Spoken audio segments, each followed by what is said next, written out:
पहले तो बताइएगा कि जो मुज़ाकरात हैं, आपका आज इजलास भी हुआ, उस कमेटी का इजलास था, वो तहरीक इंसाफ उसका हिस्सा नहीं बनी, लेकिन कमेटी तहलील नहीं की गई।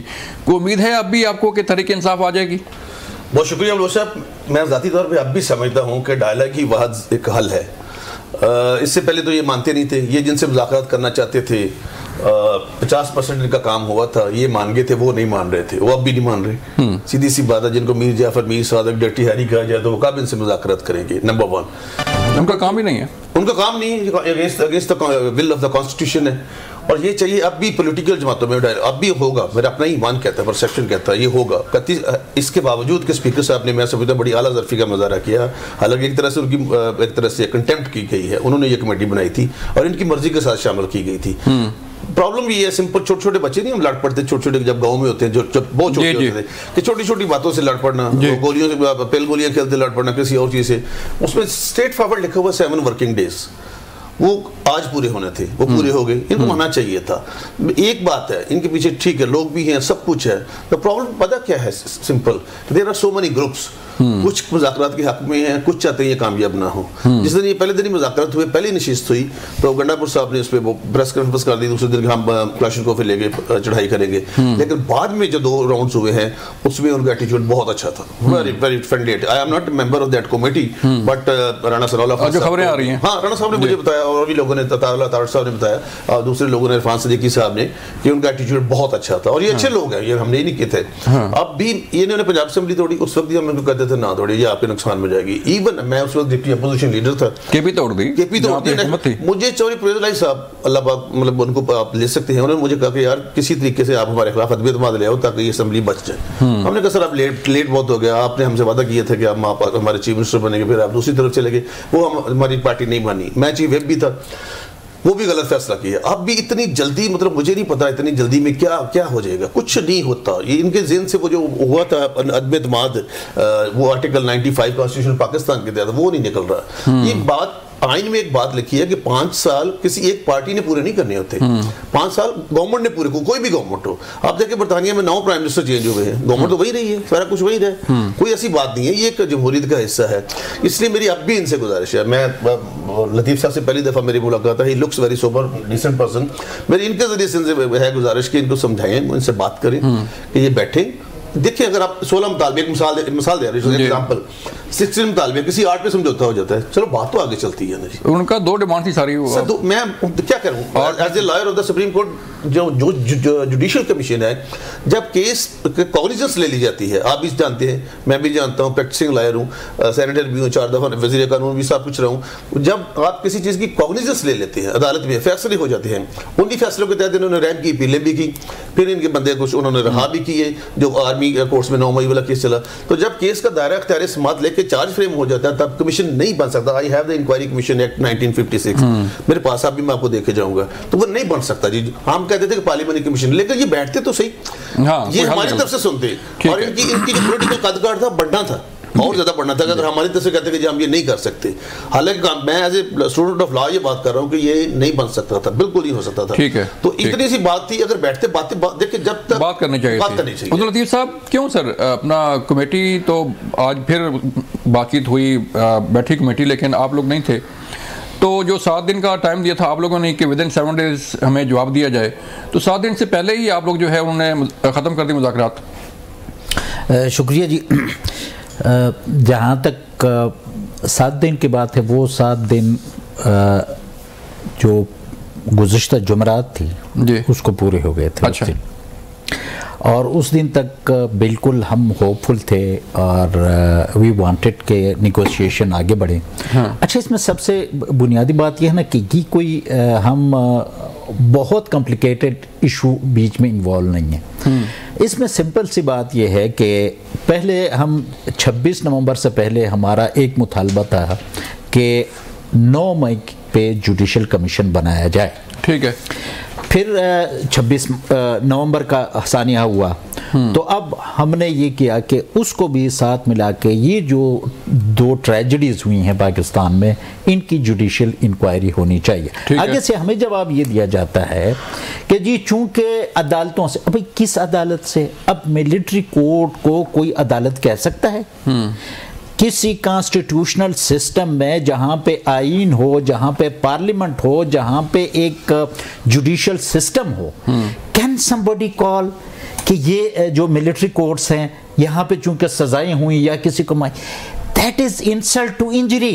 बाकी कोर्ट्स भी तो है ना, एटीसी भी है, उसमें भी केस चल रहे हैं। तो हमारा मुतालबा ये था कि भाई देखें, ये जो 9 मई का हम पे जो बुहतान तराजी 2 सालों से की जा रही थी, अच्छा, फ्रॉम डे वन, और ये आज का हमारा मुतालबा नहीं है, ठीक है, ये तो फ्रॉम डे वन खान साहब ने कहा कि भाई हम पे ये बुहतान है क्योंकि दुनिया में कहीं भी कोई वाकया होता है तो सबसे पहले ये चीज देखी जाती है कि उस वाकये के बेनिफिशियरीज कौन है। ठीक है, 9 मई के बाद को 9 मई का बहाना बनाकर तो हमारा बेड़ा गर्क कर दिया गया, हमारी तो पार्टी तहस नहस की गई, हमारा कायद जो है वो इलीगल उसमें है, कस्टडी में है, उस पे बोगस केसेस बनाए गए, हमारे वर्कर्स हजारों की तादाद में जेल में हैं, हमसे इलेक्शन सिंबल छीना गया और हमें मुकम्मल तौर पर हमारे जो कॉन्स्टिट्यूशनल राइट्स थे वो डिनाई किए गए। कोई उम्मीद है, कोई बैठने की देखिए उम्मीद तो सिर्फ इस बात पे थी ना, देखिए ये मोटी बातें थी, दो इस पे कोई ये रॉकेट साइंस तो है नहीं। इन्होंने 7 वर्किंग डेज के दौरान हमें जवाब देना था कि भाई ये हम बनाने जा रहे हैं या नहीं बनाने जा रहे हैं। अगर ये प्रिंसिपली एग्री करते कि भाई ठीक है हम जुडिशियल कमीशन बनाते हैं, अब जो उसके TORs हैं, जो मॉडलिटीज हैं, उसके लिए मजीद निशस्त होना थी। अब जब मतलब है कि वो कहते हैं कि जी साने रिश्ता नहीं देना, तो गाली मुक गई। जब आप जुडिशियल कमीशन को एक्सेप्ट ही नहीं करते और आप जस्टिफाई करते हैं कि it can not be constituted, तो फिर हम मुज़ाकरात किस चीज के करें? ठीक है, तो इनकी तरफ से तो बिल्कुल नेगेटिव जवाब आया और मुज़ाकरात का कोई तुक मजीद बनता नहीं। हाँ, आज भी अगर गवर्नमेंट की तरफ से कोई पॉजिटिव रिस्पांस आ जाए कि भाई हम जुडिशियल कमीशन बनाने जा रहे हैं, ये तो एक स्ट्रेटेजिक डिसीजन होगा। अब उसकी मॉडलिटीज जो हैं वो तय करने के लिए दोबारा बैठक हो सकती है, मुज़ाकरात हो सकते हैं। अदरवाइज तो मुज़ाकरात फॉर द सेक ऑफ मुज़ाकरात, तो उसका कोई मकसद नहीं। क्यों सर? मैं हैरान हूँ, बहुत लतीफ साहब की बातों से मुझे अच्छा महसूस हुआ हूँ। एक तो उन्होंने कहा कि मिलिट्री ट्रायल हम मानते नहीं है। इनके दौर में 28 मिलिट्री ट्रायल हुए थे, आपको भी याद है, जब APS का वाकया हुआ और उसके बाद भी, और उसको कॉन्स्टिट्यूशनल शेल्टर भी दिया गया। हाँ जी। फिर PLD 2015 सुप्रीम कोर्ट पेज 401, 17 जजेस ने एक मिलिट्री ट्रायल के हक में फैसला दिया हुआ है। ये PLD 2015 4401 पेज सुप्रीम कोर्ट का, उसमें फिर अब अगर ये मिलिट्री ट्रायल को नहीं मानते तो फिर ये इन्होंने उन लोगों की मर्सी पिटिशन इन्हीं के वकील ने क्यों की? हाँ। फिर जब वो लोग आए उनको हार क्यों डाले इन्होंने? हाँ। फिर उनको अपने दफ्तरों में क्यों लेके गए? अगर ये मिलिट्री ट्रायल को नहीं मानते तो उसमें जो आर्टिकल 52(1)D है उसमें लिखा हुआ है कि civilian if is a better और अकम्प्लिस उसका मिलिट्री ट्रायल हो सकता है। या तो उसमें अमेंडमेंट आ जाती है ना, कोई अमेंडमेंट होती है कि नहीं हो सकता, वो नहीं आई। अब भी फैसला लगा हुआ है कि केस भी सुप्रीम कोर्ट ने भी ये कहा है, ऑनरेबल सुप्रीम कोर्ट ने, कि हम इसको मशरूत कर रहे हैं। हाँ। कि आप फैसले करें, क्योंकि इन्होंने स्टे लिया हुआ था और उसमें बहुत सारे जस्ट लाइक हसन न्याजी के वालिद मोहतरम हफीजुल्लाह न्याजी साहब, उन्होंने कहा जी मैं हमारा फैसला करें जो भी है, स्टे को खत्म किया जाए, हम चाहते हैं हमारा फैसला हो ताकि हम आगे जा सके। इसी तरह बाकी जो दूसरे और से जिनको कहते हैं कि वो मतलब हम पे लतीफ साहब ने फरमाया कि हम पे ये थोपा गया, ये बिल्कुल थोपने वाली बात कोई नहीं है। वो सिंपल सी बात है, बानी PTI साहब ने फरमाया था कि अगर मुझे गिरफ्तार किया गया तो ऐसा होगा, और फिर दोबारा कहा कि अगर दोबारा भी गिरफ्तार किया तो फिर इससे भी ज्यादा शदीद आएगा। फिर आपको भी याद होगा, मुझे भी याद है, आप टेलीवाइज भी कर सकते हैं कि सलमान अकरम राजा साहब ने कहा कि हमने ज़ाहिर है GHQ पे जाके एहतजाज करना था, ना कि हमने थाना सिविल लाइन पे। खान साहब ने भी कहा, तो ये तो रिटर्न पाते हैं। और फिर किस तरह से एकदम इन सबको पता चल गया, या तो अच्छा ठीक है जी, क्या अगर ये कहते हैं कि हमारे लोग नहीं थे, डॉक्टर यास्मीन राशिद साहबा, सेंट्रल जज चौधरी कह उन्होंने नोटिस दिया कि आप हमारे लोग नहीं हैं। कोई लीगल नोटिस देते हैं तो बता दे, लतीफ साहब बता दे, मेरे काबिल एहतराम है, एमएन है, कोई उनको लीगल नोटिस दे देते कि आप हमारे लोग नहीं हैं, तो वो किन के लोग हैं? वो फिर एविडेंस पेश की, और 164 जो आर्टिकल है कानून शहादत का, उसके तहत दिस इज एडमिसिबल एविडेंस, तो उसके तहत उनको सजाएं मिली। कोई ऑफर है आपके पास, कोई गवर्नमेंट के पास के तहरीक इंसाफ दोबारा बैठे या कोई वे फॉरवर्ड निकला है? जी आज हमें ये तारा दिया जाता है ना कि आपके दौर में, तो हमारे दौर में जो लोग मिलिट्री ट्रायल शुरू थे उसमें मुस्लिम लीग नून के कितने वर्कर्स थे, पाकिस्तान पीपल्स पार्टी के कितने थे, जमात इस्लामी और JUI के कितने थे? ठीक है, मिलिट्री ट्रायल्स फॉर एग्जांपल यहाँ पे इस मुल्क में मसला जनाबे वाला ये है कि यहाँ पे एक एक्ट बना था, एंटी टेररिज्म एक्ट जी।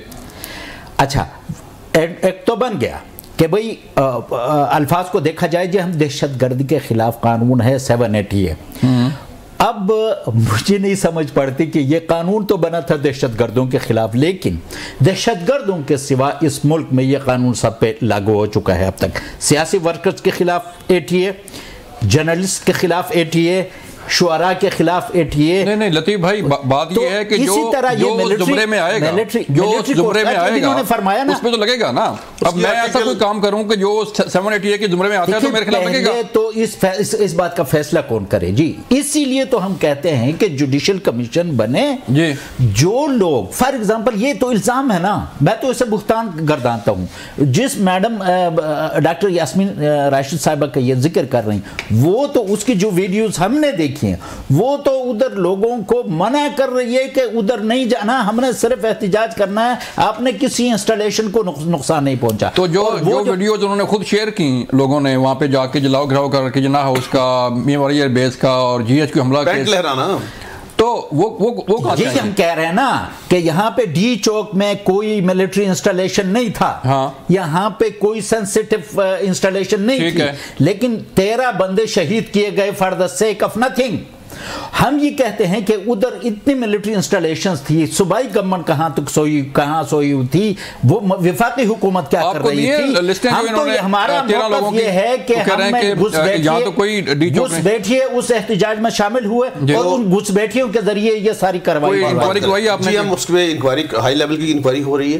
पहले चूंकि लतीफ़ खुसरो साहब ने फरमाया था आपके सामने कि 278 लाशें हमारे घर में पड़ी हैं, उसके बाद करते करते ये 12 या 13 व्हाट्सएवर, मैं समझता हूं किसी एक इंसान का मर्डर भी है, पूरी इंसानियत का खतरा है। ये दुरुस्त बात है, ये बड़ी मतलब अंबिया कराम ने फरमाया ये बात, इसको मानना चाहिए। अगर कोई ऐसी बात है तो उस पर आला बड़े हाई लेवल का कमीशन बैठा है ताकि उसके बारे में जो दूध का दूध है वो पानी का पानी हो। लेकिन एक बात मैं जरूर करना चाहता हूँ, बार बार मैं कह रहे हैं लतीफ़ साहब, कमीशन किस चीज का, जुडिशल कमीशन, मैं I am not against, but आपने इसको कहाँ लेके जाना है, मुझे ये बता दें।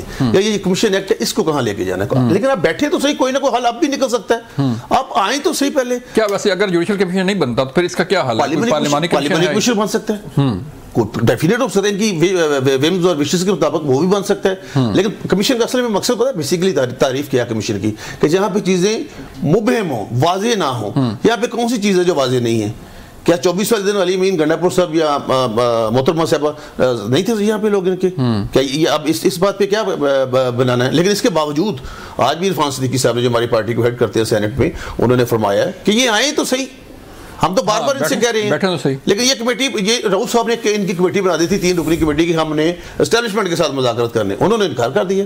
ये फिर हुआ ये कि जब फैसला अंदर गए तो उसके बाद फिर उन्होंने कहा चलो हम इनसे मुज़ाकरत करते हैं। अब मुझे नहीं पता कौन सा इनको को खुफिया इशारा मिला या कोई अपना किसी ने कह दिया कि आप ये कह रहे हैं कि फैज साहब के होते हुए फिर इन्हें जरूरत नहीं थी मुज़ाकरात की। He was very effective person. उनका जो प्लान था बहुत बड़ा था कि खान साहब को फिर बनाएंगे प्राइम मिनिस्टर, उसके बाद मैं सदर बन जाऊंगा पाकिस्तान का, ये चीफ ऑफ आर्मी स्टाफ बनूंगा। हाँ, वो तो हाई लेवल का प्लान था ना जी। लेकिन ये प्लान अल्लाह पाक के यहाँ बनते हैं सारे, जो भी बनते हैं। मेरी मतलब मेरा भी ईमान है, लतीफ़ साहब का भी ईमान है, आपका भी ईमान है कि मैन प्रपोजेस गॉड डिस्पोजेस। तो इसलिए अब भी आज इरफान सिद्दीकी साहब ने कहा, हम उसी को ऑन करते हैं 31 तक, ये आए बैठे बात करें।